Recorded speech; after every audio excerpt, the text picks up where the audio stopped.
মন্দিরে যারা গিয়েছেন তাদেরকে একটা কথা বলি, যারা পুরী ধামে গিয়েছেন, হ্যাঁ, তাদেরকে আমি দুটো জিনিস দেখার অনুরোধ করব।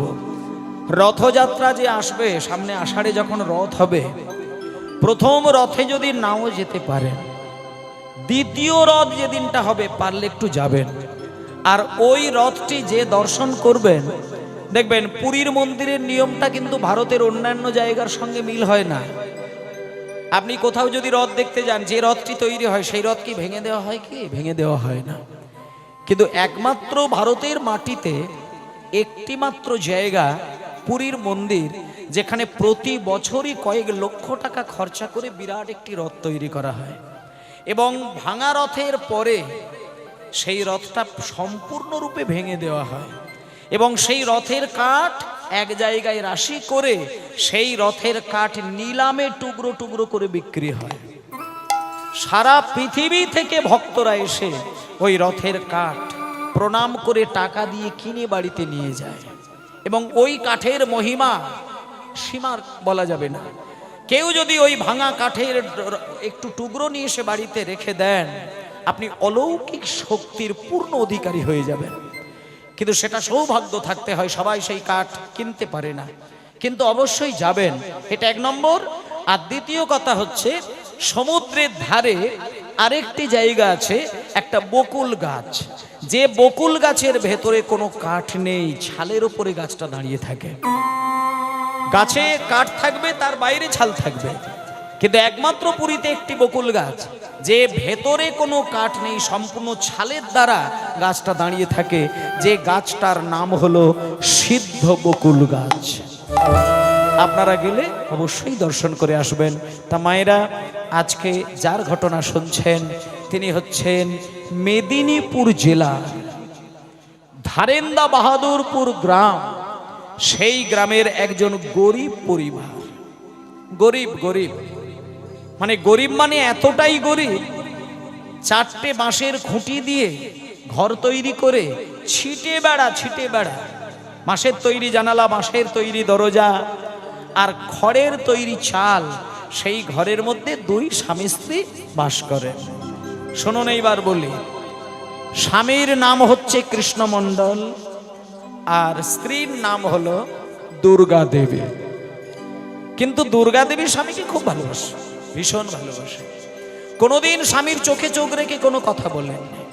কিন্তু আজকে কিন্তু দুর্গা দেবী স্বামীর ওপরে সকালবেলায় এত রেগে গিয়ে কথা বললেন, কৃষ্ণমণ্ডল চিন্তা করতে পারলো না যে আমার স্ত্রী কেন আমাকে কড়া ভাষায় কথা বললেন। শুনে নিন মায়েরা, ও মা, মেয়েরা যদি খেতে 10 দিন না পায়, স্বামীর ওপরে যতটা না রাগ করেন, লজ্জা ঢাকার জন্য যে কাপড়টা, সেটা যদি কোনো স্বামী কিনে দিতে না পারে, স্ত্রীর মাথাটা কিন্তু তার থেকে দ্বিগুণ বেড়ে যায়। লজ্জা ঢাকতে গেলে মায়েদের মিনিমাম তো একটা ভালো শাড়ির দরকার হয়, তাই না? তাতে করে যে শাড়িটা দামি হতে হবে তা তো কথা নয়, দামি শাড়ি থাকতে হবে এমন কোনো কথা নেই, কিন্তু শাড়িটা ভালো হতে হবে তো। কিন্তু দুর্গা দেবীকে একটা শাড়ি কিনে দিয়েছেন, দ্বিতীয় শাড়ি তার ঘরে নেই। বছরের পর বছর শাড়িটা পরে পরে দিন কাটাতে কাটাতে শাড়ির বেশ কিছু জায়গায় ছিঁড়ে গেছে।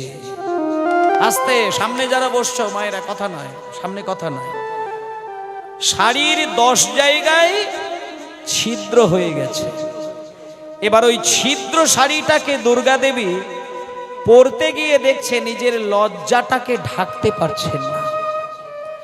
যখন নিজের লজ্জা ঢাকা যায় না, তখন দুর্গা দেবী রেগে গিয়ে স্বামীকে সকালবেলা একটা বাজে ভাষা বলে দিলেন। দেখুন মা, কোন স্ত্রী যদি স্বামীকে রেগে গিয়ে কথা বলে, স্বামীর বুকে কিন্তু ব্যথা লেগে যায়।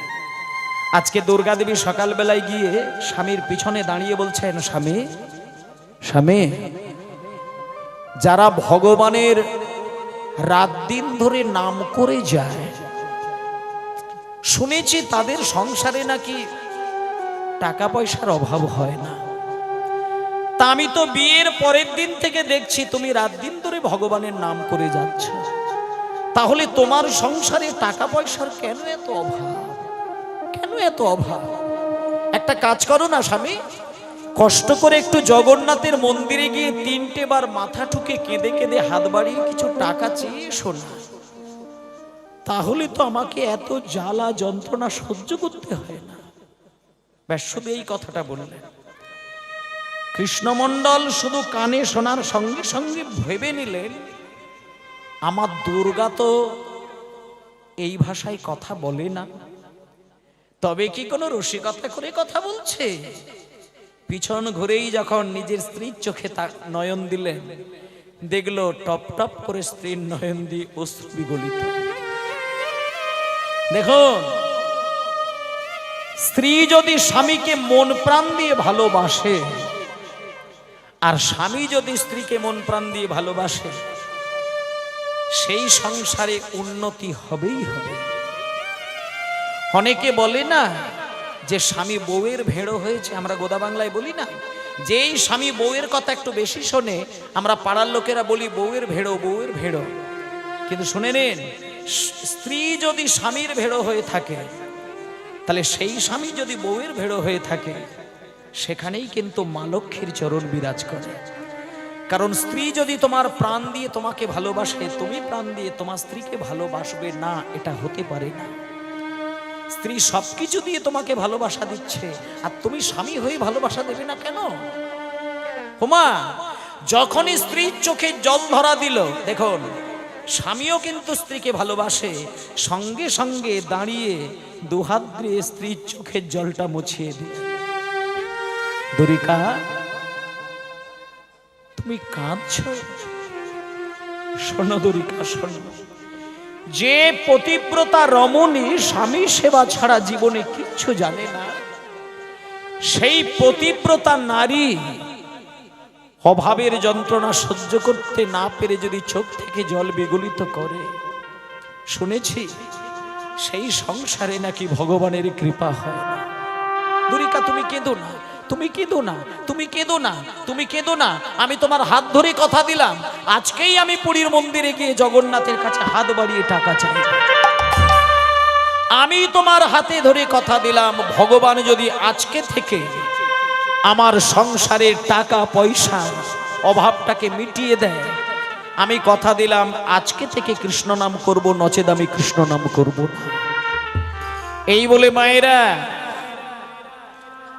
দরিকা দেবীর চোখে জল দেখতে পেয়ে নিজ হাতে জল মুছিয়ে দিয়ে সেই দিন সকাল বেলায় স্বামী প্রতিশ্রুতিবদ্ধ হলেন যে আমি পুরীর মন্দিরে যাব, জগন্নাথকে ডাকবো, জগন্নাথ যদি আমার সংসারের অভাব ঘুচিয়ে দেয় তবে আমি ভগবানের সেবা করব, নচেত আমি ভগবানের সেবা করব না। এই বলে স্ত্রীকে বাড়িতে রেখে দিয়ে বেশ কটা মাসের জন্য বেরিয়ে গেলেন উড়িষ্যা। মায়ের আসতে সামনে কথা নয়, যারা নতুন নতুন করে এসে আসনে বসছেন তারা একটু নীরবেই বসুন, হ্যাঁ, কোনো ডিস্টার্ব করবেন না, কথা বলবেন না। শুনে নেন, স্বামী স্ত্রীর মধ্যে পবিত্র ভালোবাসা থাকলে পরে সেখানে মা লক্ষ্মীর চরণ থাকে, এটা নিশ্চিত বলা যায়। স্বামী ভালোবাসবে, স্ত্রী বাইরে কাউকে ভালোবাসবে, ওটা যদি হয়, সেখানে যদি আপনি গোবিন্দকে বেঁধেও রাখতে চান, গোবিন্দের চরণ সেখানে কিঞ্চিত পড়ে না।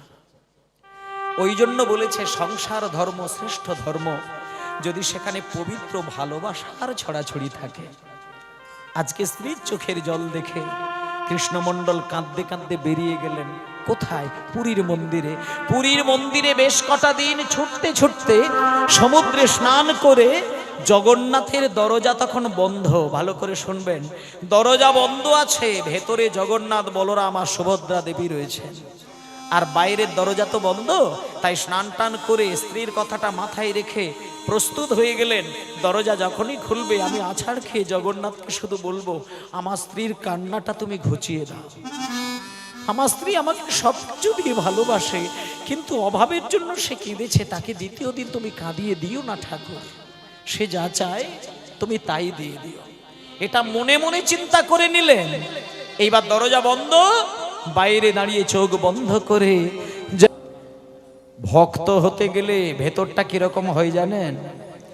দরজা যতক্ষণ বন্ধ করা ছিল ততক্ষণ কৃষ্ণমণ্ডল যা খুশি তাই বলবে বলে চিন্তা করে নিলেন, কিন্তু যখনই পুরীর মন্দিরের দরজাটা খুলে গেল, অমনি দেখতে পেয়ে গেল জগন্নাথ দেব আর মাঝখানে সুভদ্রা দেবী আর বলদেব।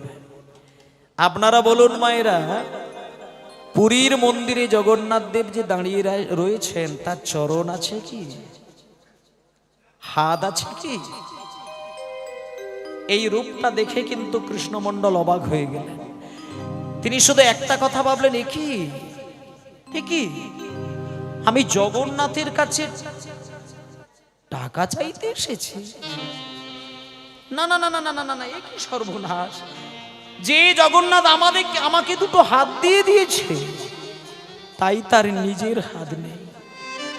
আমাদেরকে দুটো চরণ দিয়ে দিয়েছেন, তাই তার নিজের চরণ নেই। আমাদেরকে সুন্দর দুটো চোখ দিয়েছেন, সুন্দর দুটো কান দিয়েছেন, সুন্দর মুখ দিয়েছেন, সুন্দর একটি নাক দিয়েছেন, তাই তিনি বিকৃত বদন নিয়ে বসে আছেন। তার কাছে আমি টাকা পয়সা না না না, আমি টাকা চাইব না। আমি টাকা পয়সা সোনা দানা গয়না কাছে কিচ্ছু চাইব না।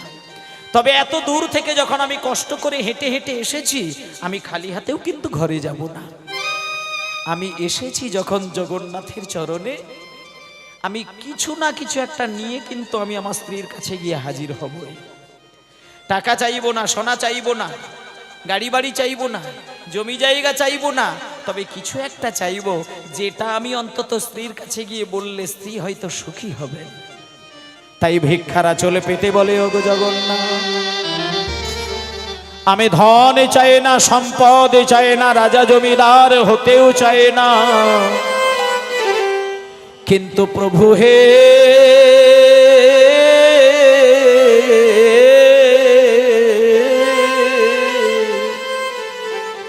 এই দাসকে যদি কিছু দিতে হয় ওগো জগতের নাথ, তাহলে তুমি শুধু আমায়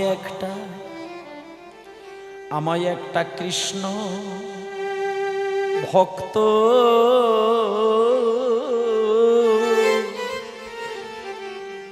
একটা সন্তান দিও।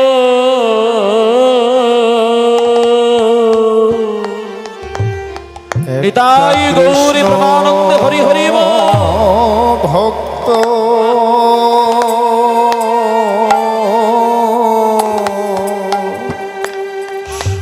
সন্তান দিও। আমি ধনে যাই না,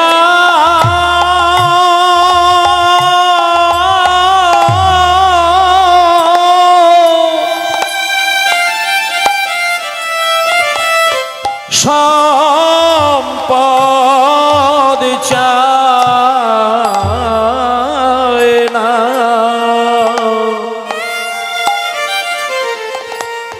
আমায় শুধু একটা কৃষ্ণ ভক্ত। দাঁড়াও, মায়েদের এই জায়গাটা একটু শিক্ষার বিষয় আছে। মা, অনেক শাশুড়ি মাদের আমি বায়না দেখেছি। অনেক শাশুড়ি মারা বায়না করেন বৌমার পেটে একটা ছেলে আসুক। মেয়ে হয়ে গেলে বংশরক্ষা নাকি হয় না, পুত্র সন্তান হলে নাকি বংশরক্ষা পায়, আর বৃদ্ধ বয়সে নাকি মা বাবা খেতে পায়। হ্যাঁ মা, কপালে যদি তোমার দুটো রুটি আর এক থালা ভাত লেখা থাকে না, তোমার পেটে ছেলে না হলেও তুমি খেতে পেয়ে যাবে। পাশের ঘরের সন্তান এসে তোমাকে মা বলে খাইয়ে দেবে। কিন্তু তোমার কপালে যদি খাবারের থালাটা লেখা না থাকে, তুমি 100টা ছেলের মা হলেও তোমাকে ওই 100টা ছেলেই কিন্তু খেতে দেবে না। তার প্রমাণ আছে ইতিহাসে, প্রমাণ আছে শাস্ত্রে। মায়েরা, বেটার বাপ হতে স্বাদ বড় চিতে, বেটা কি তোমায় করবে সুখী? শত বেটার বাবা হয়ে গেছে হাবা, রামায়ণে তার প্রমাণ দেখি। রাবণ রাজা ছিল লঙ্কার অধিপতি, আর 1 লক্ষ বেটা 1.25 লক্ষ নাতি, কেহ না রহিল বংশে দিতে বাতি, রামায়ণে তার প্রমাণ দেখি। সেই জন্য আমি আপনাদের একটা কথা বলি, বৌমার গর্ভে যখন সন্তানের বাসনা করবেন, এখানে যারা মা শাশুড়ি মা হয়ে আছেন এবং শ্বশুর মশাই আছেন, বা নিজের মা আছেন, নিজের বাবা আছেন, তাদেরকে একটা কথা বলে দিই, আগামী দিন আমাদের যে জন্য সব থেকে যন্ত্রণা, সন্তানকে কৃষ্ণ ভক্ত হবার চেষ্টা করবে। আপনি ইঞ্জিনিয়ার তৈরি করুন, মাস্টার তৈরি করুন, ডাক্তার বানান, দুঃখ কিন্তু ওটা নয়। নবদ্বীপ ধামে গিয়ে যে বিদ্যাটা আমাদের দরকার সেটা নেবেন। নবদ্বীপের 8-10 বছরের ছেলেরা গৌর বলতে গেলে নয়নধারায় কাঁদে, কিন্তু আমার বাড়ির ছেলেটা ফোন নিয়ে গেম খেলবে, মাঠে ব্যাট করবে, বল করবে, উইকেট কিপার এম্পায়ার হবে, কিন্তু খোল বাজিয়ে হরিনাম করার ছেলে কটা বাড়িতে দেখতে পাবেন? আপনি ফোন ধরিয়ে দেবেন, ফোনের যা কিছু সিস্টেম আছে তার জানা আছে, আপনি জানেন না, কিন্তু আপনি তার হাতে করতাল ধরিয়ে দিন, ফেলে দেবে। খোল ধরিয়ে দিন, নামিয়ে দেবে।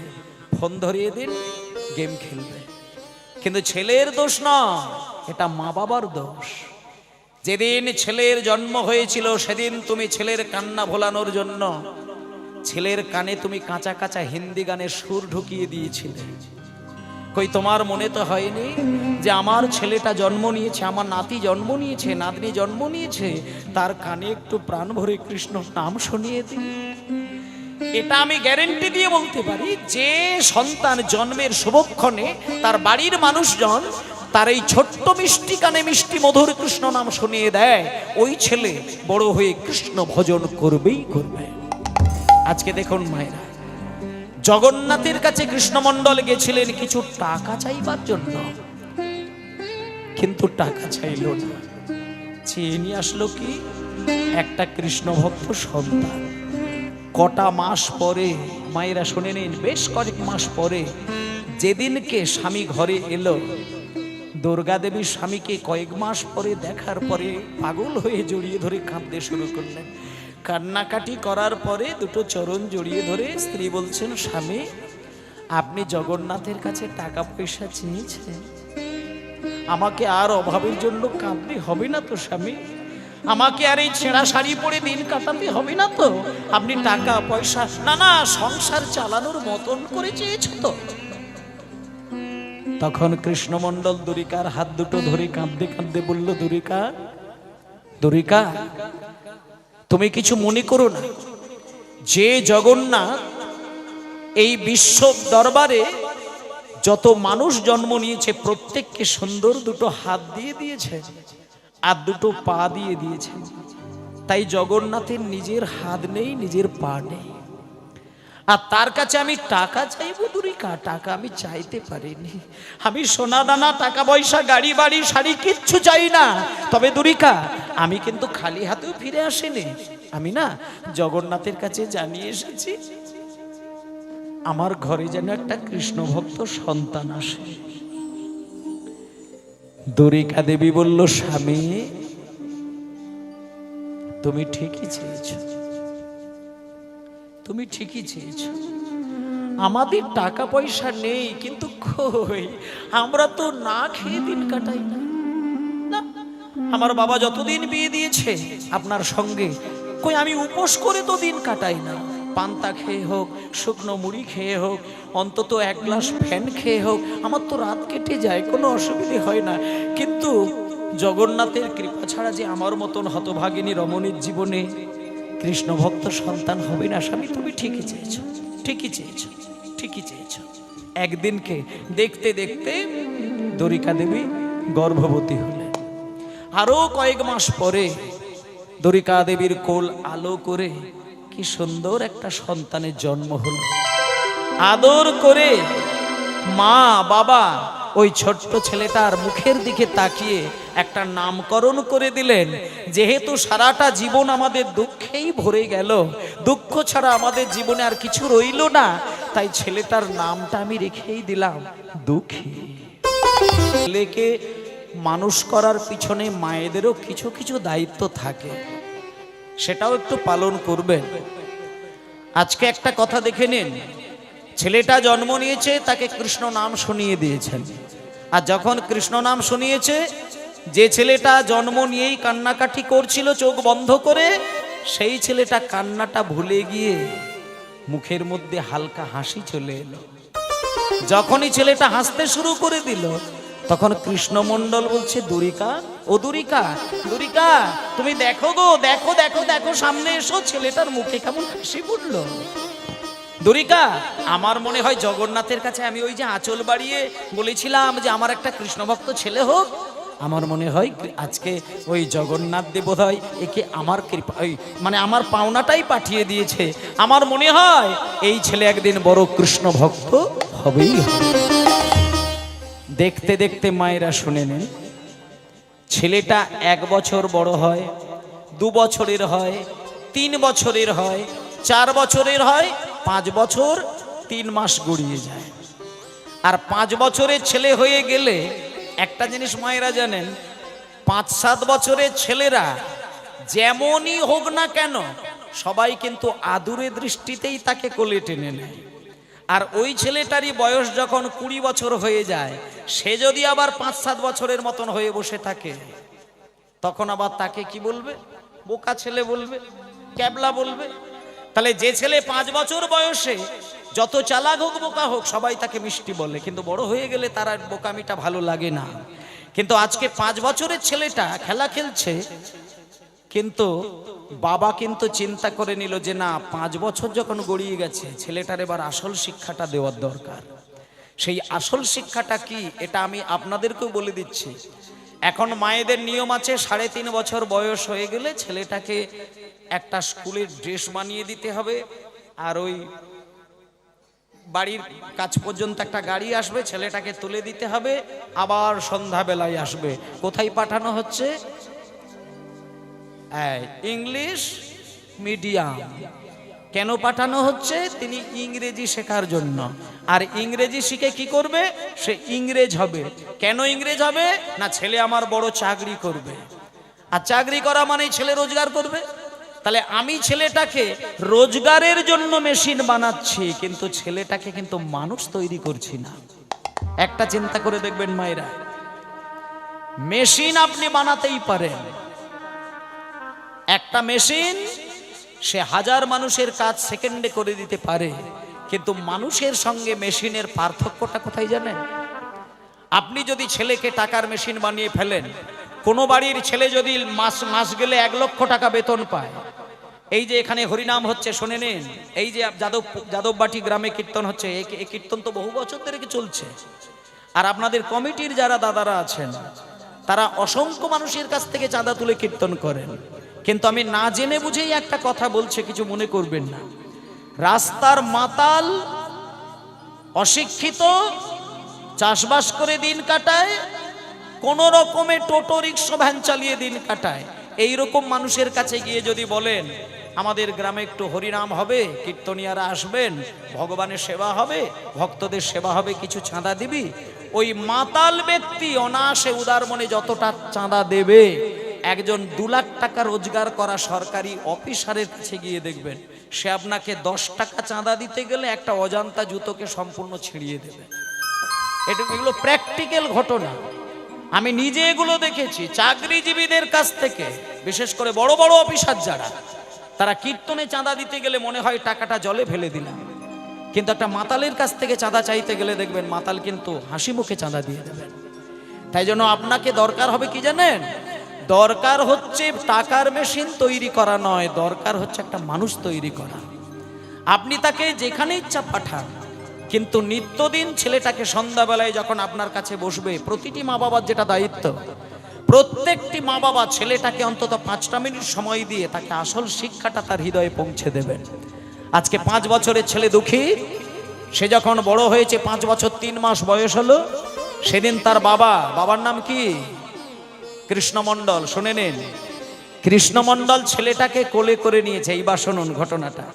কোলে করে নিয়ে সকালবেলায় ছেলেটাকে সুন্দর করে আদর করছে, মুখে চুম্বন দিচ্ছে, কত আদর, কত ভালোবাসা, কত বাৎসল্য রস। কিন্তু এই ফাঁকে ছেলেটাকে একটা কথা বললেন, খোকা, এই খোকা, খোকা রে, তোকে একটা কথা বলবো, তুই একটু কান খুলে শুনে রাখ।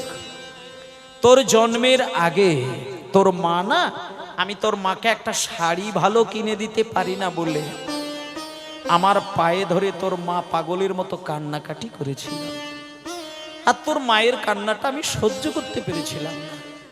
সেদিন তোর মাকে আর আমি দ্বিতীয় দিন কাঁদাবো না বলে আমি পুরীর মন্দিরে গিয়ে হত্যে দিয়ে পড়েছিলাম, জগন্নাথের কাছ থেকে চেয়ে নিয়ে আসবো সংসারে যেন আমার কোনোদিন অভাব না হয়। কিন্তু খোকা, আমি কিন্তু জগন্নাথের কাছে গিয়েও ছিলাম, কয়েক মাস কাটিয়েও ছিলাম, কিন্তু টাকা পয়সা চাইতে পারিনি। আমি চেয়ে নিয়ে এসেছিলাম কি জানিস? আমি চেয়ে নিয়ে এসেছিলাম তোকে। এই যে তুই আমার ছেলে হয়ে ধরা দিয়েছিস, এই যে আমি তোর বাবা, তুই আমার সন্তান, এটা জগন্নাথ তোকে আমায় পাঠিয়েছে। তাই খোকা রে, আমি বাবা হয়ে তোকে একটা কথা বলি, তুই কান খুলে শুনে রাখ। তুই যদি বড় হয়ে কৃষ্ণ ভজন করতে পারিস, তাহলে জানবি তুই একটা সত্যিকারের মানুষ হয়ে কাজ করেছিস। আর যদি সেটা না করতে পারিস, শুনে নিন, কড়া ভাষাটা শুনে নিন, বাবা হয়েও মাঝে মাঝে ছেলেকে খুব কঠিন ভাষা অনেক বাড়িতে বলেন। কখন বলেন দেখে নিন। অনেক বাবা অনেক মা ছেলের ভালোর জন্য ভেতর থেকে হয়তো 10টা কথার মধ্যে দিয়ে একটা কথা হয়তো বেরিয়ে আসতে পারে, কিন্তু একান্তভাবে সেটা মা বাবার অন্তরের কথা নয়, সেটাও হিসাব করতে হয়। আজকে ছেলেটাকে বুকে জড়িয়ে ধরে বাবা বলে দিলেন, খোকা, কৃষ্ণ ভজন যদি করতে পারিস তাহলে তুই আমাকে বাবা বলে ডাকবি, আর যদি কৃষ্ণ ভজন না করিস সমাজের মাটিতে আমাকে তুই বাবা বলে পরিচয় দিবি না। আমি তোর মতো ছেলের বাবা হতে চাই না যে ছেলে কৃষ্ণ ভজন করে না। এইবার শুনে নিন মায়েরা, 5 বছরের ছেলেকে যদি এই কথাটা বলে, এই কথাটা কি কোনো 5 বছরের ছেলের ভেতরে গিয়ে ধাক্কা লাগার কথা? 5 বছরের ছেলে কি বোঝে? কিন্তু দুঃখীকে যেই বলল, দুঃখী কিন্তু তখন থেকে নীরব হয়ে গেল। সকালবেলা বলল, সারাটা দিন কাটিয়ে সন্ধ্যাবেলায় যখন মা বাবার কোলের মাঝখানে ছেলেটা ঘুমাতে গেছে, মা বাবা তো অত বুঝতে পারে না যে ছেলেটা সারাদিন কেন নীরব হয়ে রয়েছে। যখন মা বাবা কোলের মাঝখানে দুঃখীকে আদর দেখাতে দেখাতে ঘুমিয়ে পড়েছেন, ঠিক রাত্রির 12টা যখন বাজলো, দুঃখীর ঘুমটা ভেঙে গেল।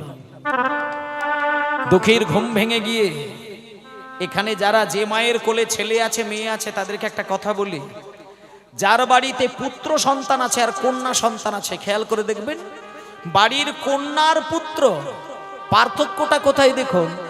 বাড়ির ছেলেগুলো তার বাবাকে যতটা ভালোবাসে তার থেকে মাকে বেশি ভালোবাসে, আর প্রতিটি বাড়ির মেয়েদেরকে খেয়াল করে দেখবেন, প্রত্যেক বাড়ির মেয়েগুলোকে দেখবেন, তারা মাকে যতটা ভালোবাসে তার থেকে অনেক গুণ বেশি বাবাকে ভালোবাসে। এটা হচ্ছে বিধাতার নিয়ম, প্রকৃতির নিয়ম। প্রতিটি নারী তার বাবাকে প্রচন্ড ভালোবাসে। তা আজকে কৃষ্ণমণ্ডলের ছেলে দুঃখী রাত 12টার পরে যখন ঘুম ভেঙে গেল, দেখলো মধ্যরাত। হঠাৎ করে ঘুম ভেঙে গিয়ে সর্বপ্রথম যাকে দেখলেন, মায়ের দিকে তাকালেন। মায়ের দিকে তাকিয়ে দেখছেন মা ঘুমিয়ে অচেতন, বাবার দিকে তাকিয়ে দেখছে বাবাও ঘুমিয়ে অচেতন। মনে মনে চিন্তা করলো, আমি যদি কৃষ্ণ ভজন না করি, বাবা আমাকে বলেছে আমি বাবার ছেলে বলে পরিচয় দেব না। না না, আমাকে ভজন করতে হবে, আমাকে সাধন করতে হবে, আমাকে কৃষ্ণ সেবা করতে হবে। এই বলে মায়েরা, ওই ছেলেটা রাত্রির 12টাতেই মা বাবা অঘরে ঘুমাচ্ছে, মা বাবাকে কিচ্ছুটি না বুঝিয়ে হালকা করে মা বাবার চরণে প্রণাম জানিয়ে অনুমতিটা মাথায় নিয়ে সারা জীবনের জন্য শেষবারের মতন জন্মভূমির ধুলোটা দুহাত ভরে বুলিয়ে নিলেন মাথায়। চিরকালের জন্য মাঝরাত্রিতে মা বাবা ঘুমিয়ে রইল, ছেলেটা বেরিয়ে যাচ্ছে। আমি চলে যাই, আমি চলে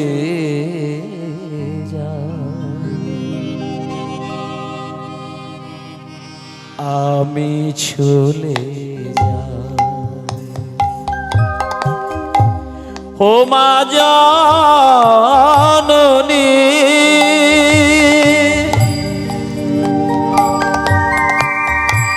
জন্ম ভূমি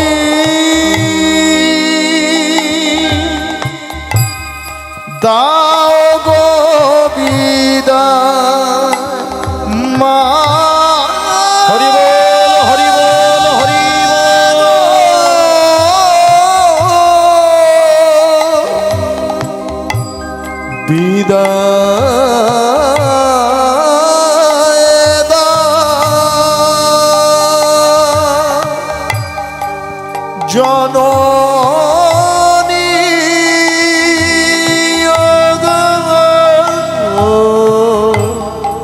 জননী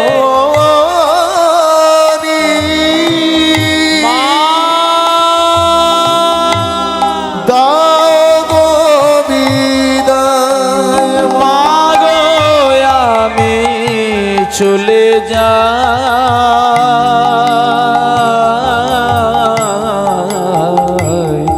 আমি চলে যাই, আমি চলে যাই।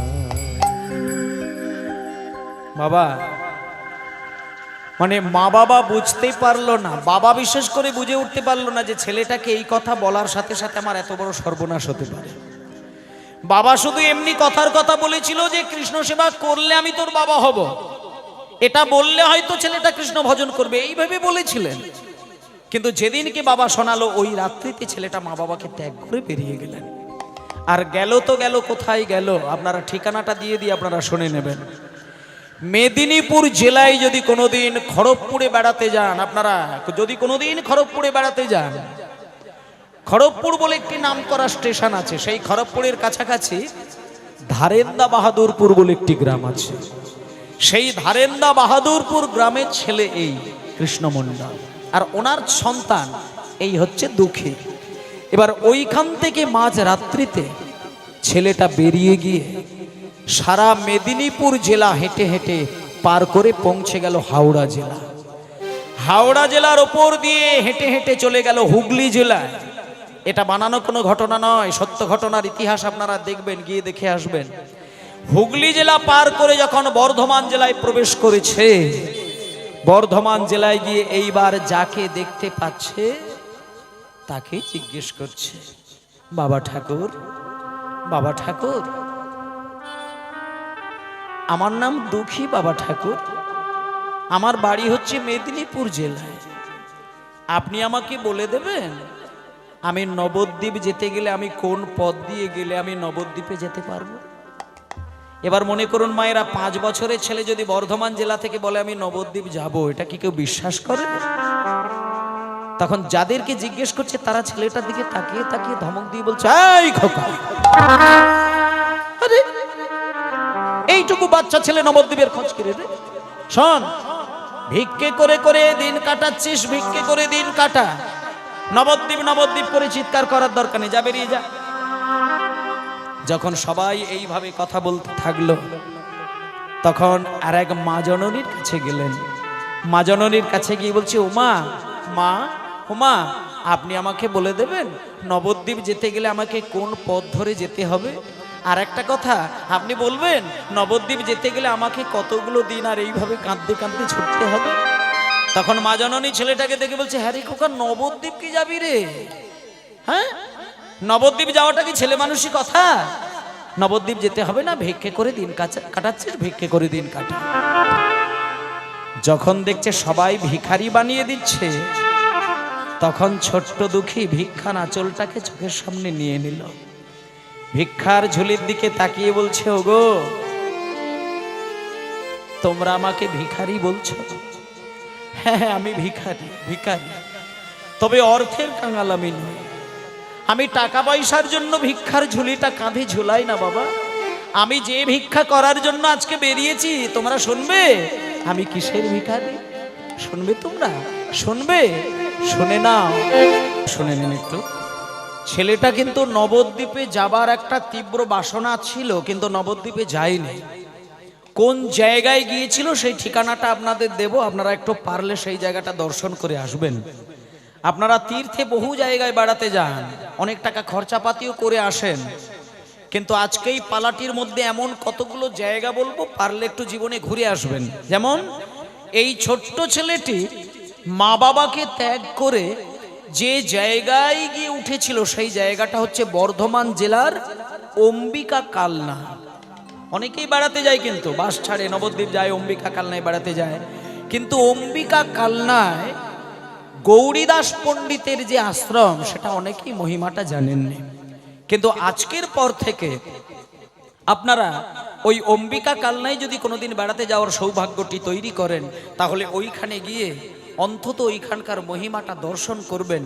কেন মহিমা দর্শন করবেন একটুখানি বলা উচিত, কারণ ওই অম্বিকা কালনার মন্দিরের ভেতরে যে মহাপ্রভুর মূর্তিটা ছিল বা এখনো রয়েছে, সেই মূর্তিটা সাধারণ কোনো মাটির বিগ্রহ নয়। কারণ ওই বিগ্রহ মাঝে মধ্যে কথা বলতেন, হাত পা নাড়াচাড়া করতেন, এবং কখনো কখনো বিগ্রহ থেকে মন্দির উধাও হয়ে যেত। যদি বলেন কেন এটা হতো, তার কথা কারণটা আপনাদের বুঝিয়ে দিই। এই বিগ্রহটা তৈরি করেছিলেন কখন থেকে? গৌরীদাস পণ্ডিতের হাত থেকে। আর গৌরীদাস পণ্ডিত ছিলেন মহাপ্রভুর একেবারে প্রাণের সখা। দাঁড়া, মহাপ্রভুর নিজের বন্ধু হচ্ছে গৌরীদাস। এবার আজ থেকে 550 বৎসর আগে তিনি আমাদের বাংলার ঘরে জন্ম নিয়েছিলেন, এবং 24 বছর বয়সে যখন তার দ্বিতীয় স্ত্রী বিষ্ণুপ্রিয়া দেবীকে ঘরে রেখে দিয়ে সন্ন্যাসী হয়ে বেরিয়ে যাচ্ছিলেন, তার কয়েকদিন আগে গৌরীদাসকে গিয়ে বলেছিল, গৌরীদাস, হুমায়রা দাঁড়া, অস্থির হবেন না, রাস হবে, রাস হবে, চিন্তা নেই, রাস হবে, রাস হবে, রাস হবে, আপনারা একটু বসুন, রাস হবে, টেনশন করার দরকার নেই। হ্যাঁ, আর একটুখানি ধৈর্য বাড়িয়ে যান, শুনুন। এই গৌরীদাস পণ্ডিত নিমাইয়ের বন্ধু, নিমাই গৌরীদাসকে বলেছিল, গৌরীদাস, আমি কটা মাস পরে সন্ন্যাসী হব। তখন গৌরীদাস চরণ জড়িয়ে ধরে বলেছিল, নিমাই, তুমি যদি সন্ন্যাসী হয়ে চলে যাও, তাহলে আমি নিমাইকে জড়িয়ে ধরে যে কেঁদে সুখ পাই, সেটা আমি কাকে জড়িয়ে ধরে কাঁদব? তখন নিমাই বলছে, কেন? আমি সন্ন্যাসী হয়ে চলে গেলেও আমার একটা মাটির বিগ্রহ তৈরি করবে, তার চরণ সেবা করবে। তখন গৌরীদাস বলেছিল, নিমাই, আমি সচল বিগ্রহকে হারিয়ে অচল বিগ্রহকে জড়িয়ে ধরে কাঁদতে পারবো না। কি বললেন মা? সচল গৌরকে হারিয়ে আমি অচল গৌরকে ধরে কাঁদতে পারবো না। তখন গৌরীদাসের কথা শুনে নিমাই বলেছিল, গৌরীদাস, গৌরীদাস, আমি তোমাকে কথা দিলাম, তুমি একটা মাটির গৌরাঙ্গ তৈরি করবে, আর তার সামনেই তুমি কাঁদবে। যখন তুমি ওই মাটির গৌরের সামনে দাঁড়িয়ে দাঁড়িয়ে বসে বসে কাঁদবে, আমি কথা দিলাম, আমি যেখানেই থাকি না কেন, ওই মাটির গৌরাঙ্গের ভেতরে আমি আবির্ভূত হয়ে আমি ওই মাটির গৌর সচল হয়ে আমি তোমার সাথে কথা বলি। তাই এমনও অদ্ভুত ঘটনা ওই মন্দিরে ঘটেছিল। মন্দিরের দরজা যেমন বাইরে থেকে মন্দ বন্ধই ছিল, দরজা খুলতে গিয়ে দেখলো ভেতরে বেদি আছে, কিন্তু নিতাই গৌর নেই। ব্যাকুল প্রার্থনায় কাঁদতে কাঁদতে সেই গৌরাঙ্গ আবার সে দেখা দেয়। তার মানে কেউ যদি অনুরাগী গৌর ভক্ত মন্দিরে গিয়ে কান্নাকাটি করেন, গৌরহরি তার হৃদয়ে চলে যায়, বিলীন হয়ে যায়। তা আজকে সেই গৌরীদাসের যিনি শিষ্য, শুনে নিন, তার নাম হচ্ছে হৃদয় চৈতন্য ঠাকুর। এবার ওই যে 5 বছরের ছেলেটা দুঃখী, মা বাবাকে ছেড়ে বর্ধমানের অম্বিকা কালনায় গিয়ে হৃদয় চৈতন্য ঠাকুরের চরণে আছাড় খেয়ে পড়লেন। হৃদয় চৈতন্য ঠাকুরের কাছে গিয়ে বললেন, হৃদয় চৈতন্য ঠাকুর কি জয়, হৃদয় চৈতন্য ঠাকুর কি জয়, হৃদয় চৈতন্য ঠাকুর কি জয়। কে আমার মন্দিরের ভেতরে আমার নাম ধরে জয়ধ্বনি দিচ্ছে? কে? উমা, আরে এতটুকু বাচ্চা ছেলে, ভেতরে আয়, ভেতরে আয়। কি নাম তোর? আমার নাম দুঃখী বাবা ঠাকুর। দুঃখী? হ্যাঁ, আমার নাম দুঃখী। আচ্ছা, তোর বাড়ি কোথায় রে বাবা? আমার বাড়ি হচ্ছে মেদিনীপুর জেলায়। আচ্ছা, তাই এখানে কি চাস? আমি আপনার কাছে এসেছি, আমার বাবা আমাকে বলে দিয়েছেন, আমি যদি প্রাণ ভরে কৃষ্ণ সেবা না করতে পারি, আমি নাকি বাবার সন্তান বলে সমাজে পরিচয় দেব না। বাবা ঠাকুর, আপনি আমাকে দয়া করে দীক্ষা দেবেন, আমি শুধু একটু রাধা গোবিন্দের সেবা করব। দীক্ষা? শোনো শোনো শোনো শোনো, কাছে এসো, কাছে এসো, কাছে এসো, কাছে এসো। বাবার কথা শুনে তোমার যে চেতনার বিকাশ ঘটেছে, এটা দেখে আমার খুব আনন্দ হলো। কিন্তু আমার কাছে দুম করে এসে কেউ দীক্ষা চাইলে আমি তো তাকে দীক্ষা দিই না বাবা।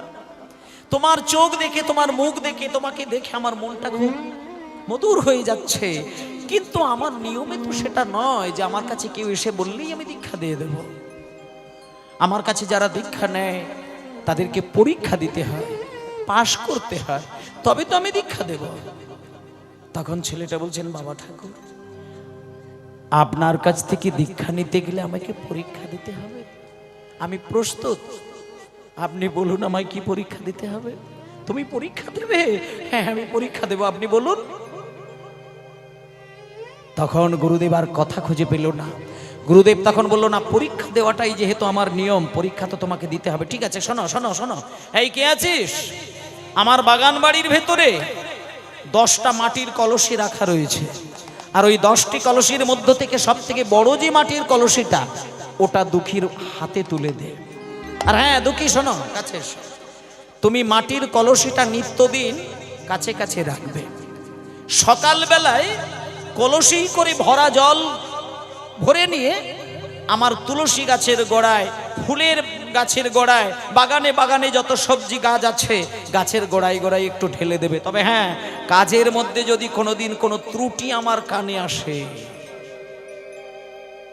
তাহলে বুঝবো তুমি কৃষ্ণ সেবার যোগ্য না, চলে যাও। এইবার মায়েদের একটা কথা বলি, 5 বছরের ছেলের মাথায় মাটির কলসি তুলে দিয়েছে, একটা বড় কলসি।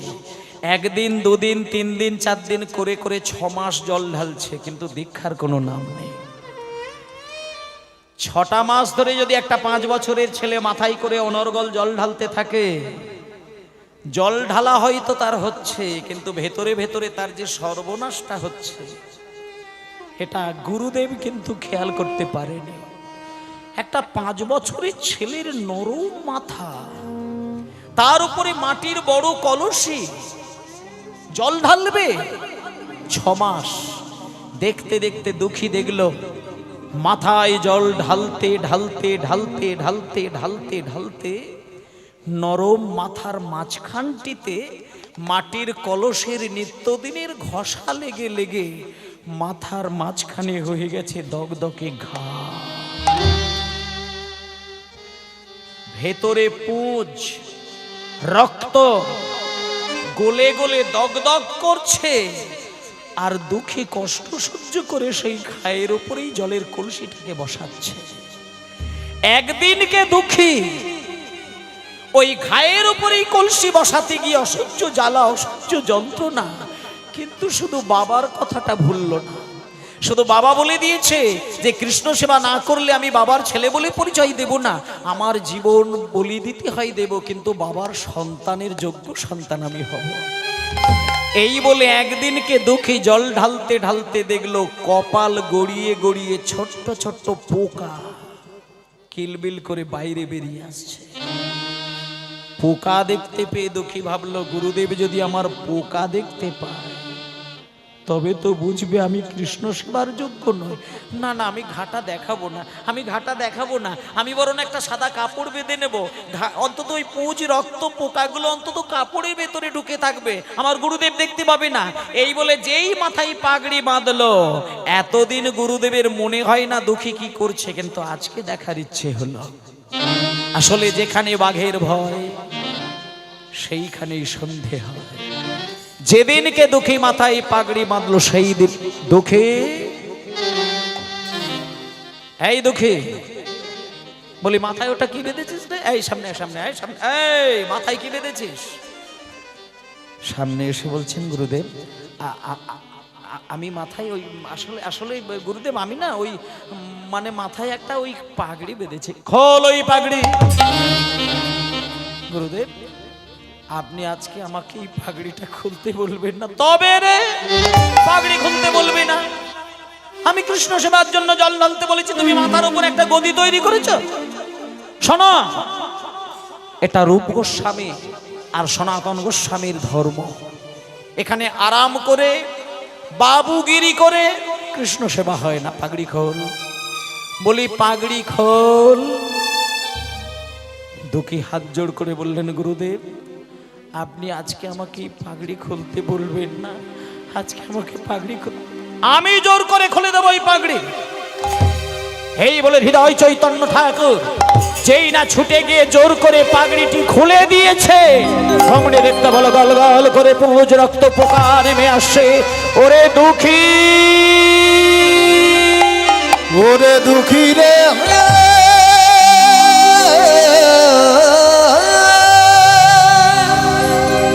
দুঃখী রে, হরি বল হরি বল হরি বল। আমার প্রাণে দুঃখী রে।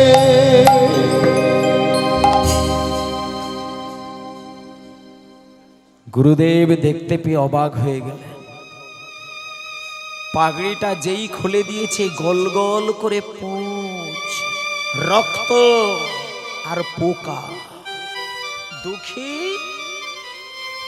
আরে এ তুই কি করেছিস? তোর সারা মাথায় দগদগে ঘা, পুঁজ, রক্ত গলে গলে পড়ছে। আরে তুই আমাকে আগে জানাসনি? শোন শোন শোন শোন, তুই যদি এই ঘায়ের শুরুর দিকটা আমাকে জানাতিস, আমি তোকে এতদিন ধরে আর কষ্ট দিতাম না। আমি চিকিৎসক ডেকে তোর ঘাটা এতদিন পর্যন্ত আমি সারিয়ে দিতাম। এই কথা শুনে সঙ্গে সঙ্গে দুঃখী গুরুদেবের চরণে আছাড় খেয়ে পড়েছে। গুরুদেবের দুটি চরণ ধরে কেঁদে কেঁদে কেঁদে কেঁদে কেঁদে কেঁদে বলে, ওগো গুরুদেব, আমার মাথার ঘায়ের কথাই আপনাকে আগে জানালে আপনি হয়তো বড় বড় চিকিৎসক ডেকে আমার ঘা সারিয়ে দিতেন, কিন্তু কৃষ্ণ সেবার জল ঢালা তো বন্ধ যেত না। ওই জল হয়তো আমি ছাড়া অন্য কোনো ছেলে এসে ঢেলে দিত, কিন্তু আমার চিকিৎসা করাতে গেলে আমাকে যে এক জায়গায় শুয়ে বসে থাকতে হতো।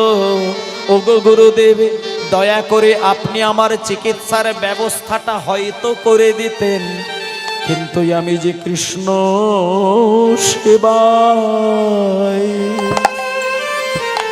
সেবায় বঞ্চিত হতাম। নিতাই গৌর ব্রহ্মানন্দে হরি বল। সেবা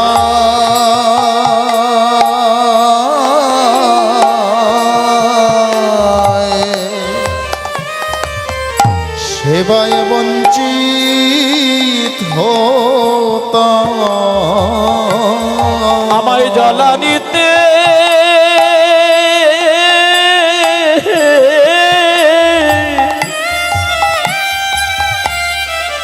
আস্তে আস্তে একটুখানি আস্তে, মা ও মা, মায়েরা, কোটি কোটি জন্মের সাধনা না থাকলে 5 বছরের ছেলের হৃদয় থেকে কিন্তু এত বড় কথাটা বার হতে পারে না।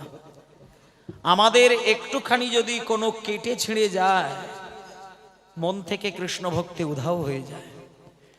কিন্তু 5 বছরের ছেলেটার মাথায় একটাই চিন্তা, বাবা আমাকে বলেছে কৃষ্ণ সেবা না করলে আমি বাবার ছেলে বলে পরিচয় দেব না। এটাই তার চিন্তা, আর কিচ্ছু চিন্তা নেই। ঘা, পোকা, দুর্গন্ধ, কিন্তু সেবা ছাড়ে না। আবার গুরুদেব যখন বললো আমি চিকিৎসক ডেকে সারিয়ে দিতাম, তখন বলছে ওটা করতে গেলে তো আমার জল ঢালা বন্ধ হয়ে যেত, তাহলে তো কৃষ্ণ সেবা থেকে আমি বঞ্চিত হয়ে যেতাম। গুরুদেব বলছে, ওরে দুঃখী, আমি যদি তোকে দীক্ষা না দিই আমি ভগবানের কাছে চির অপরাধী হয়ে যাব। আই বাবা, আমি তোকে দীক্ষা দিয়ে দিলাম, চলে যা, তুই মধুময় শ্রীধাম বৃন্দাবনে চলে যা, তুই জীব গোস্বামী পাদের চরণে আশ্রয় গ্রহণ করবি, তুই সেইখানে গিয়ে রাধা গোবিন্দের সেবার শিক্ষা পাবি।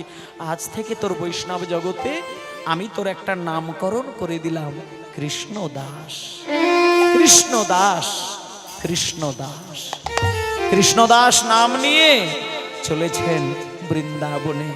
হ্যাঁ, আজকে অন্ধকার দূর করার জন্য ব্রজের আলো পাবে বলে চলেছেন সেই বৃন্দাবনে। আধার যাবে, আজকে চলেছে একাই। আজকে যখন বর্ধমান জেলা থেকে চলেছে বৃন্দাবনে, বৃন্দাবনের ভাবে ভাবিত হয়ে সেই ছোট্ট ছেলে নাম হয়েছে কৃষ্ণ দাস। আধার আমি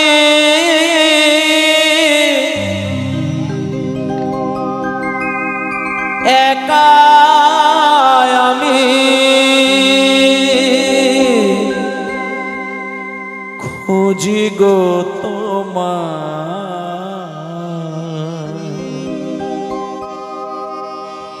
হাত ধরে পার করে নিও গো ও গো দয়াময়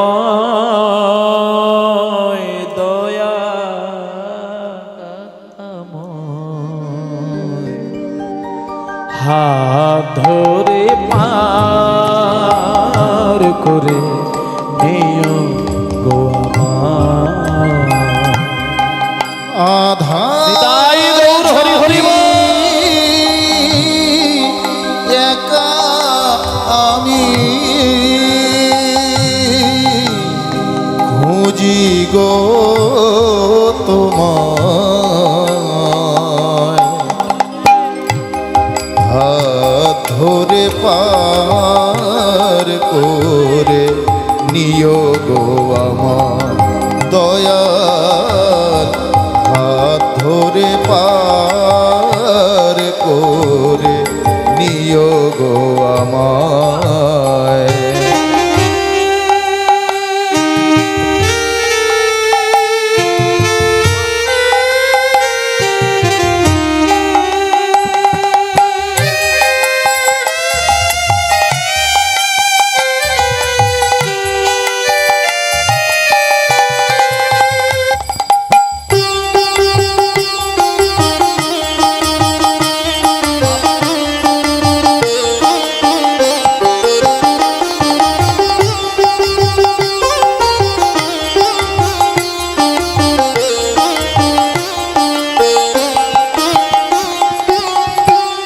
রাধারমণ মদন মোহন গিরিধারী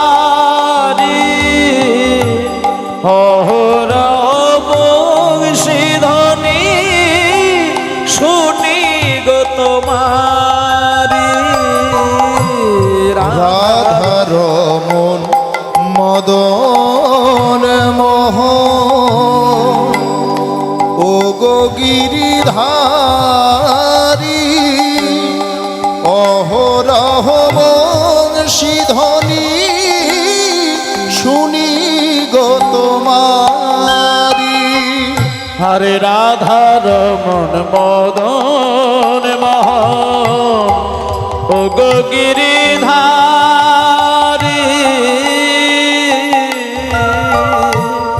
অহরব বংশীধ্বনি শুনি গো তোমারি অভাজনে তুমি বিনে অভাজনে তুমি বিনে অভাজনে তুমি বিনে ধরাবে কে হাত ধরে পার করে নিও গো আমার দয়াল হাত ধরে পার করে নিও গো আমায় আধার জানি একা আমি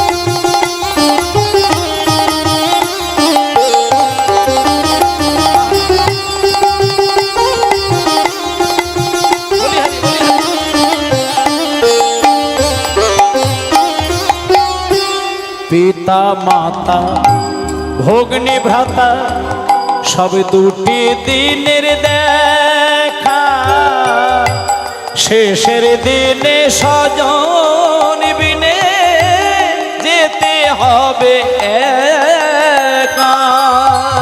পিতা মাতা ভগ্নী ভ্রাতা দুটি দিনের দেখা, শেষের দিনে স্বজন বিনে যেতে হবে একা। আরে ও চরণে ভক্ত গণে, ও চরণে ভক্ত গণে ঠাই জানে পায়, হাত ধরে পার করে নিও গো ভামায়। দয়াল হাত ধরে পার করে নিও গো আমায়, আধার যাবি একা আমি খোঁজে গো তোমায়। হাত ধরে পার করে নিও গো আমায়, দয়াল হাত ধরে পার করে নিও গো আমায়, হাত ধরে পার করে নিও গো আমায়। অন্ধকার দূর করার জন্য আমরা আজকে ছোট্ট ছেলে কৃষ্ণদাসের হাত ধরে সবাই চলে এলাম বৃন্দাবনে। আজকে সবাই মিলে বলুন, মধুময় শ্রীধাম বৃন্দাবন ধাম কি, জীব গোস্বামী পাদ কি, জয় জীব গোস্বামী পাদ কি, জয়। জীব গোস্বামী পাদ কি। ছেলেটা ইতিমধ্যে বেশ কয়েক মাস পরে বৃন্দাবনে পৌঁছে গেল। বৃন্দাবনে পৌঁছে গেলেন তো গেলেন, কিন্তু কার চরণ জড়িয়ে ধরলেন? এই যে জীব গোস্বামী পাদ। জীব গোস্বামী পাদের চরণে যখন বাচ্চা ছেলেটা ওই নাম ধরে জয়ধ্বনি দিয়েছেন, ভেতর থেকে বেরিয়ে এসে বলছে, খোকা রে, এই খোকা, কে রে বাবা, এমন সময় আমার নাম ধরে জয়ধ্বনি দিচ্ছিস? ভেতরে আয়, ভেতরে আয়, ভেতরে আয়, ভেতরে আয়, ভেতরে আয়। আমার নাম ধরে এত রাত্রিতে জয়ধ্বনি দিচ্ছে। বাহ ছেলে, বাহ, ও বাবা, এত হাসি কেন রে? কি নাম তোমার?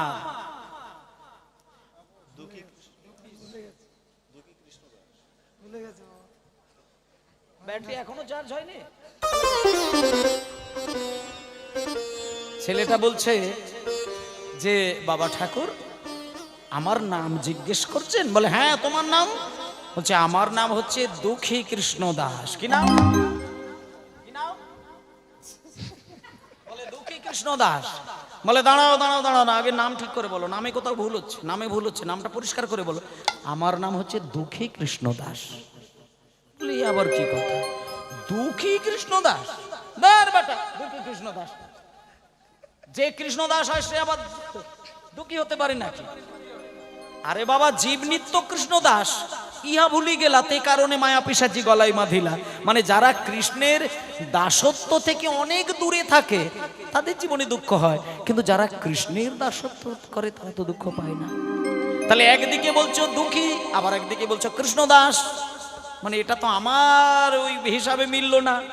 তখন ছোট্ট ছেলেটা বলছেন, গোস্বামী পাদ, আসলে না না, আপনি যেভাবে দেখছেন ওইভাবে নয়, আমার আসলে না ওই মা বাবা একটা নাম দিয়েছিলেন, সেটা হলো দুঃখী, আর আমার যিনি দীক্ষা গুরুদেব উনি আমার নাম দিলেন কৃষ্ণ দাস। আর যে জিজ্ঞেস করে ওই দুটো নাম একসঙ্গে জুড়ে দিয়ে বলে, ও আচ্ছা, তার মানে তোমার ওই দীক্ষাও হয়ে গেছে? হ্যাঁ, আমি দীক্ষা নিয়ে নিয়েছি। গুরুদেবের নাম কি? আমার গুরুদেবের নাম হচ্ছে হৃদয় চৈতন্য ঠাকুর। মানে দাঁড়াও দাঁড়াও দাঁড়াও, হৃদয় চৈতন্য ঠাকুর মানে ওই বর্ধমানের ওই মানে গৌরীদাস পণ্ডিতের শিষ্য? হ্যাঁ বাবা ঠাকুর। আচ্ছা, বেশ। আচ্ছা, তুমি যেহেতু হৃদয় চৈতন্যের কাছ থেকে দীক্ষা নিয়েছো, তাহলে তোমাকে আর আমি কিছুই বলবো না, বলো তুমি আমার কাছ থেকে কি চাও। তখন এইবার ছোট্ট ছেলেটা বলছেন, বাবা ঠাকুর, আমার গুরুদেব না আপনার নামকরণ করেই পাঠিয়ে দিয়েছেন। আপনি আমাকে কেমন করে রাধা গোবিন্দের সেবা করলে আমার সেবাটা সঠিক হবে, সেই শিক্ষাটা আমাকে শুধু শিখিয়ে দিন। তখন এইবার ছোট্ট ছেলেটা যখনই বলেছে আমাকে সেবা শিখিয়ে দিন, তখন গৌরীদাস পণ্ডিতের কথায় হৃদয় চৈতন্যের দীক্ষাকাল হওয়ার পরে আস্তে আস্তে ছেলেটাকে বলছে, খোকা তোমাকে যদি সেবা শেখাতে হয় তাহলে একটা কথা বলি, তুমি রোজ ভোরের বেলায় কুঞ্জ মন্দির ঝাঁট দেবে, আর ওইটাই হবে কৃষ্ণ সেবা। এই বলে মায়েরা, কটা বাজলো বাবা?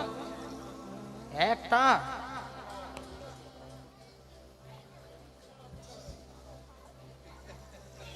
ঠিক আছে, থাক না, রাস হবে তো।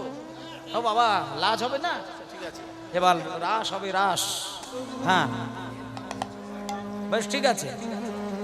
আচ্ছা একটু বলি, এবার যখনই বলেছে, আচ্ছা যখনই বলেছে যে তোমাকে আমি একটা ঝাঁটা দিচ্ছি, সেই ঝাঁটাটা নিয়ে গিয়ে রোজ ভোরবেলায় কুঞ্জ মন্দির ঝাঁট দেবে, এটাই হবে তোমার কৃষ্ণ সেবা, তখন ছেলেটা হাত বাড়িয়ে ঝাঁটাটা গ্রহণ করে নিলেন। প্রতিদিন সকাল বেলায় ভোরের বেলায় 3টের সময় কুঞ্জ মন্দির ঝাঁট দেয়। নিত্যদিন ঝাঁট দিতে দিতে একদিনকে কুঞ্জ মন্দিরের মধ্যে একটা নূপুর কুড়িয়ে পেলেন, এবং এমন নূপুর কুড়িয়েছেন যে নূপুরটা সোনা দিয়ে তৈরি আর হিরে দিয়ে বাঁধানো। কার নূপুর রে বাবা? এদিকে সোনার নূপুর কুড়িয়েছে ছোট্ট ছেলেটা, আর ওদিকে যার নূপুর হারিয়ে গেছে সে সর্বনাশ হয়ে গিয়ে চিৎকার করে ডাকলেন, আমি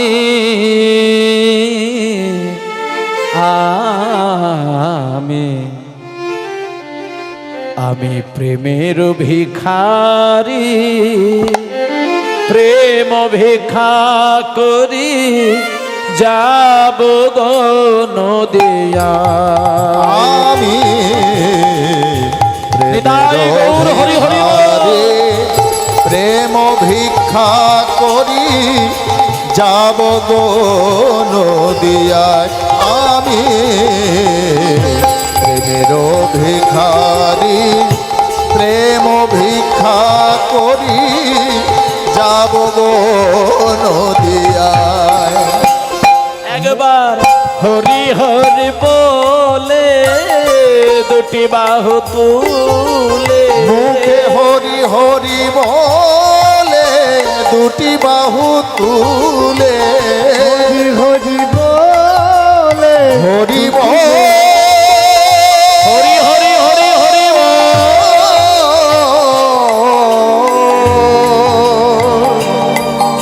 হরি বল,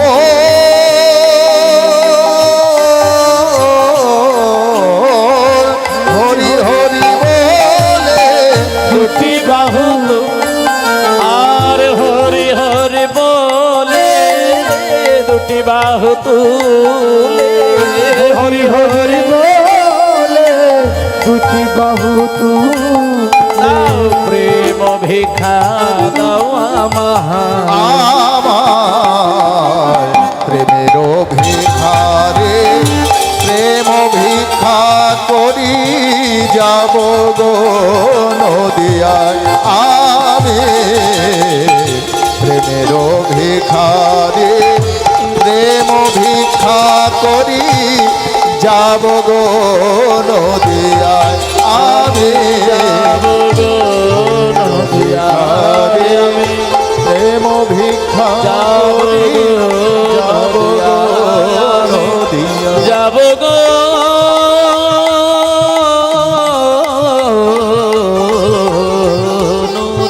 নদিয়ায়, যাব গো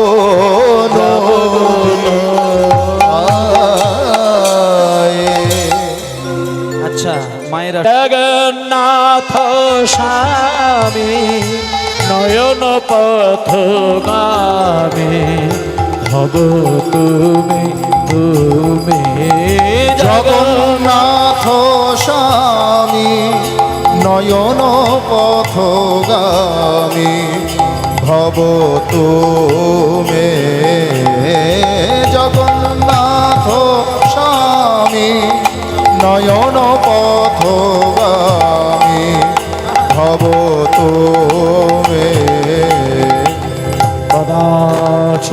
ঝরিতে কালেন্দে তট বিপিন সঙ্গীত তরল মুদাভিরি নারী বদন কমলাস্বাদন মধুপ ব্রহ্মামরপতি গণেশার্চিত পদ জগন্নাথ নাথ স্বামী নয়ন পথগামী ভব তুমি জগন্নাথ স্বামী নয়ন পথগামী ভব তুমি মায়েরা দাঁড়া বলে ধারেন দাতে জন্ম নিল শ্রী দুঃখী মন্ডল হরি হরি বল। আনন্দাতে জন্মিল শ্রী দুঃখী মণ্ডল ভারতাতে জন্ম নিল শ্রী দুঃখী মণ্ডল আনন্দাতে জন্ম নিল শ্রী দুঃখী মণ্ডল ভারতাতে জন্ম নিল শ্রী দুঃখী আর মণ্ডল মাতার নাম দুরিকা পিতা কৃষ্ণ মন্ডল হরি বল। মাতার নাম দুরিকা পিতা কৃষ্ণ মণ্ডল মাতার নাম দুরিকা পিতা কৃষ্ণ মণ্ডল মাতার নাম দুরিকা পিতা কৃষ্ণ মণ্ডল পুত্র হেরি পিতা মাতার আনন্দ না ধরে হেরি পিতা মাতার আনন্দ না ধরে পাড়া প্রতিবেশী সবে উলুধ্বনি করে উলুধ্বনি পাড়া প্রতিবেশী সবে উলুধ্বনি করে পাড়া প্রতিবেশী সবে উলুধ্বনি করে প্রতিবেশী সবাই উলুধ্বনি আর করে পাড়া প্রতিবেশী সবে জয়ধ্বনি করে হরি হরি বল। পাড়া প্রতিবেশী সবে জয়ধ্বনি করে পাড়া প্রতিবেশী সবে হরিধ্বনি করে পাড়া প্রতিবেশী সবে হরিধ্বনি করে আনন্দ ধরে না ধরে না আনন্দ ধরে না তাদের আনন্দ ধরে না পুত্রেরই জন্ম হেরে আনন্দ ধরে নাই পুত্রেরই জন্ম হেরে আনন্দ ধরে না পুত্রের জন্ম হেরে আনন্দ ধরে না পুত্রেরই জন্ম হেরে আনন্দ ধরে ওই না পুত্রেরই জন্ম হেরে ধারের লাগামের মাঝে হরি হরি পুত্রের হরি জন্ম হেরে পুত্রের জন্ম হেরে পুত্রের জন্ম হেরে আনন্দ ধরে না আনন্দ ধরে না আনন্দ ধরে না আচ্ছা বাবা আসতে যে কোনো ছেলে যখন জন্মগ্রহণ করে কান্নাকাটি করাটাই কি আমাদের নিয়মের মধ্যে না হাসাহাসি করার নিয়ম? ছেলে যখন জন্ম নেয়, এই যে আমরা জন্ম নিয়েছিলাম মায়ের গর্ভে, তা আমরা কেঁদেছিলাম না হেসেছিলাম? আপনারাও যে বসে আছেন কেউ কিন্তু মায়ের গর্ভ থেকে আসার সময় আমরা কেউ হাসাহাসি করি না, কেঁদেছিলাম। আর কি বলে কেঁদেছিলাম? মানে পরিষ্কারভাবে যদি বোঝা নাও যায়, যেন মনে হয় ছেলেটা কাঁদতে কাঁদতে এ কথাটাই বলছে। কোন কথা? মা যখন ছেলেটা জন্ম দিল, মা ছেলেটা যখন বড় একটা হাঁ করে কান্নাকাটি করছে, মা কান পেতে যেন শুনছে ছেলে যেন আমার কোল আলো করে আর আমার দিকে তাকিয়ে যেন ছেলেটা বলতে চাইছে, মা মা বলিয়া শিশু কাঁদিতে লাগিল, মামা বলিয়া শিশু কাঁদিতে লাগিল মামা বলিয়া শিশু কাঁদিতে লাগিল কৃষ্ণ মণ্ডল আসি কোলে তুলে নিল, কৃষ্ণ মণ্ডল আসি কোলে তুলে নিল। এই যে মায়েরা গো, ও মা দাঁড়াও, ছেলে জন্ম নিলে মা মা মা মা এটা বলে না। আমরা বাইরের কান দিয়ে বুঝতে পারি ছেলে হয়তো মাকে ডাকছে, আর মায়েদের আবার এটা অহংকার হয়ে যায় যে দেখেছো ছেলেটা জন্ম নিয়ে মা মা করছে, কিন্তু কই একটা বারও ও বাবা বললো না। ও মা ও মা ও মা ও মা ও মা, কিন্তু কোনোদিন কি ছেলে বলে ও বাবা বলে কি? বলে না। এবার এটা ভেবে তো মায়েদের অহংকারে একবারে আর পাকি মাটিতে পড়ে। ছেলে জন্ম নিয়ে মাকে ডাকে, বলে মা ছাড়া ছেলে বাঁচে গো, মা ছাড়া কিছু হয়? ছেলে জন্ম নিয়ে মাকেই ডাকে। কিন্তু রামকৃষ্ণদেব বলছে, ও মায়েরা ভালো করে কানটা পেতে শোনো, ছেলে কিন্তু ও মা বলছে না, ছেলেটা বলতে চাইছে ও না। ও না, ও না, আর তুমি শুনছি ও মা।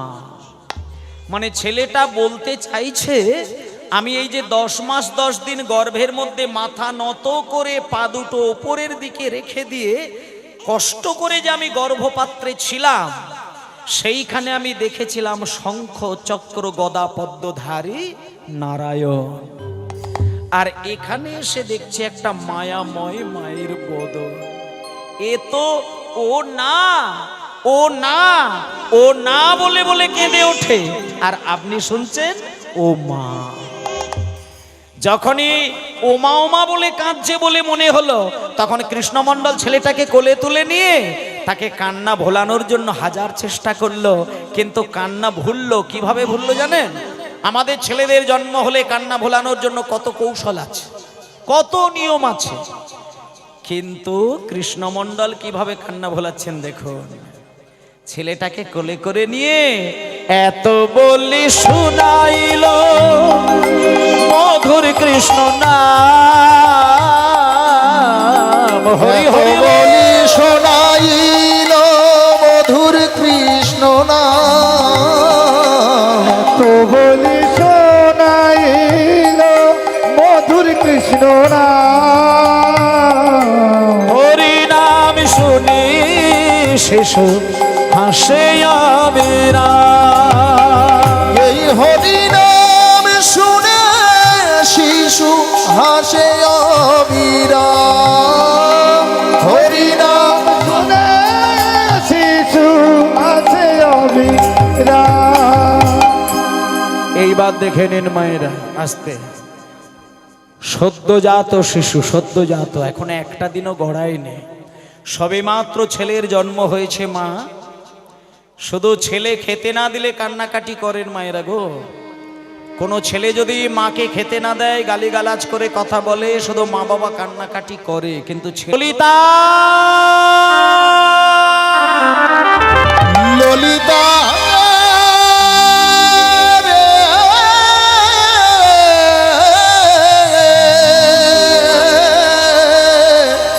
ললিতা, ওরে ললিতা, ললিতা রে, ওরে ললিতা রে। ললিতা আর রাধারানী নূপুর খোঁজার জন্য এলেন। নূপুর খুঁজতে এসে দেখছে ভোরের বেলায় কুঞ্জ মন্দিরের ভেতরে ছোট্ট একটি ছেলে আপন মনে ঝাড় দিচ্ছে আর গান গাইছে, জয় রাধা শ্যাম জয়, জয় গিরিধারী, উলুধ্বনি হরি হরি বল। জয় রাধা শ্যাম জয়, জয় গিরিধারী, জয় রাধা শ্যাম জয়, জয় গিরিধারী। জয় রাধে, জয় রাধে, জয় রাধে, জয় রাধে, জয় রাধে, জয় রাধে, রাধে, জয় রাধে, জয় রাধে, জয় রাধে, প্রেমময়ী জয় রাধে, জয় রাধা শ্যাম জয়, জয় গিরিধারী, জয় রাধা শ্যাম জয় গিরিধারী। যার নূপুর করিয়ে ফেলেন তিনি হলেন শ্রীমতী রাধারানীর। সঙ্গে সঙ্গে রাধারানী গিয়ে কৃষ্ণদাসকে নূপুরের দাবি করল। সেই কৃষ্ণদাস রাধারানীকে নূপুর দুই চরণে সুন্দর করে নূপুর পরিয়ে দিল, এবং রাধারানী সেই নূপুর নিয়ে কৃষ্ণদাসের কপালে ছুঁইয়ে দিল। নাক থেকে মাথা পর্যন্ত নূপুরের আকৃতির একটা তিলক সারা জীবনের জন্য হয়ে গেল। যেহেতু রাধারানীর চরণে নূপুর পরিয়ে রাধারানীকে নূপুর ফিরিয়ে দিলেন, ললিতা সখী তার একটা নামকরণ করে দিলেন যে ওরে কৃষ্ণদাস, তুই রাধারানীকে নূপুর পরিয়ে প্রাণে আনন্দ দিয়েছিস, রাধারানীর আরেকটি নাম হলো শ্যামা, তাই আজ থেকে আমি তোর নাম রাখলাম নূপুর পরিয়ে তুই শ্যামাকে আনন্দ দিলি বলে আজ থেকে আমি তোর নামকরণ করে দিলাম শ্যামানন্দ। এইবার রাধারানী বলছেন, ওরে কৃষ্ণদাস একটুখানি অপেক্ষা কর, আমার গোবিন্দকে ডাকি প্রাণ ভরে যুগল রূপ দর্শন করবে। সঙ্গে সঙ্গে রাধারানীর আহ্বানে গোবিন্দ এসে পাশে দাঁড়ালেন, আর শ্যামানন্দ প্রভু এবং আমরা সবাই আজকে যুগল রূপ দর্শন করলাম। শ্যামানন্দ ভনে নিকুঞ্জের বনে, শ্যামানন্দ ভনে নিকুঞ্জের বনে, কল্পতরুর মূলে গো, শ্যামানন্দ ভনে নিকুঞ্জের বনে, কল্পতরুর মূলে গো। সেরে যাবে সে বৈশে বিনোদিনী শ্যামে নাগরের কোলে, রসের আবেশে বৈশে বিনোদিনী শ্যামে নাগরের কোলে। নয়ন আমার জুড়ায়ে নয়ন আমার জুড়ায়ে গেল, রাধা শ্যামের যুগলে দেখে নয়ন আমার জুড়ায়ে গেল। শ্রী রাধা শ্যামের যুগল দেখে নয়ন আমার জুড়াইয়ে গেল। রাধা শ্যামের যুগলে দেখে যায়ের চাঁদের বলি হারি হরি বল। রাধার যুগল দেখে জয়ের চাঁদের বলি হারি, রাধা স্বামীর যুগল দেখে, জয়ের চাঁদের বলি হারি, রাধা স্বামীর যুগল দেখে নয়ন আমার জুড়াইয়ে গেল। নয়ন আমার জুড়ায়ে গেল। সবাই বলুন রাধা রানী কি জয়, শ্যাম সুন্দর কি জয়, বৃন্দাবন ধাম কি জয়, আপন আপন গুরুদেব কি জয়। হরি বল হরি বল হরি বল হরি বল, হরি বল, হরি বল, হরি বল, গৌর হরি বল, গৌর হরি বল, গৌর হরি বল, গৌর হরি বল, রাধে শ্যাম।